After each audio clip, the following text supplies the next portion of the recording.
एक मनुष्य का जीवन हर परिस्थिति में प्रभु श्री राम से जुड़ा हुआ है। चेतन और अवचेतन मन में हम कहीं ना कहीं राम को अपने हर स्वभाव में या हर अपने इमोशन में याद करते हैं। जैसे फॉर एग्जांपल, अगर हम बहुत दुख में हैं तो हम बोलते हैं हे राम। कभी सुख आएगा तो हम बोलते हैं राम कृपा। कुछ तकलीफ आएगी तो हम बोलते हैं अरे राम ये क्या हो गया।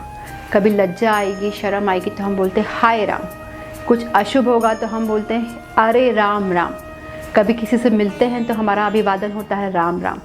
किसी की शादी होती है तो हम बोलते हैं राम मिलाए जोड़ी। कभी कोई मृत्यु होती है तो हम बोलते हैं राम नाम सत्य है।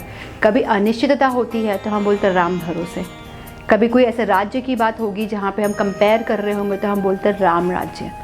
तो कहीं ना कहीं हम सब प्रभु श्री राम से अपने अवचेतन मन पे और चेतन मन पे जुड़े हुए हैं।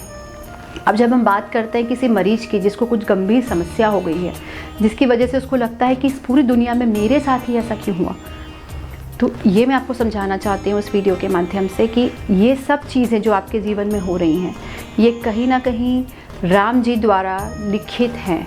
तो कोई भी परिस्थिति में अगर आपको कोई प्रॉब्लम आती है या कोई तकलीफ़ ऐसी आ जाती है कि आपको लगता है मैं ही क्यों, तो डरने की ज़रूरत नहीं है। अगर कोई तकलीफ़ आई है तो उसका समाधान भी आएगा।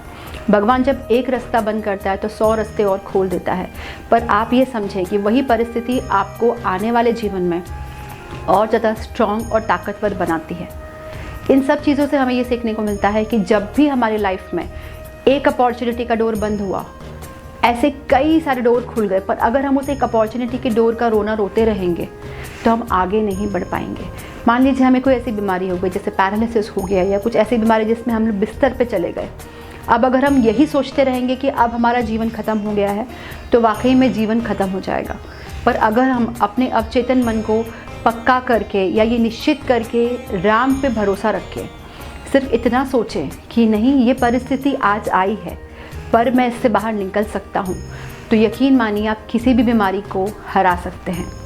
मैंने एक वीडियो मेरा शेयर किया था जहाँ पे मैंने अपनी पूरी हिस्ट्री बताई थी कि कैसे मैं अपनी सर्जरी के बाद उठी।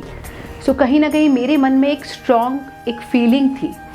ऑपरेशन में जाने के वक्त से लेके बाद तक की एक स्ट्रॉन्ग वाइट लाइट मुझे बुला रही है जिसको मुझे फॉलो करना है। वो स्ट्रॉन्ग वाइट लाइट मेरे लिए और कोई नहीं, प्रभु श्री राम थे। तो राम जी के जीवन से जो हमें जितनी भी शिक्षाएं मिलती हैं, ये राम जी की रामायण से जो हम अपनी जीवन में उतार सकते हैं, उन सारे गुणों को हमें उतारने की कोशिश करनी चाहिए। इसके साथ साथ कहीं ना कहीं हो सकता है आप किसी और रिलीजन में बिलीव करते हो, आप अल्लाह में बिलीव करते हो, आप वाहे गुरु में बिलीव करते हो, ये सब एक ही शक्तियाँ हैं। किसी भी एक शक्ति पर दृढ़ निश्चय करके आप अपनी हर विपरीत परिस्थिति को सामान्य कर सकते हैं। अपने हर दुख और दुविधा को आप ख़त्म कर सकते हैं। बस मन को पक्का करने की ज़रूरत है और एक बिलीफ सिस्टम बनाने की ज़रूरत है कि जो हुआ अच्छा हुआ, जो होगा वो भी अच्छा होगा।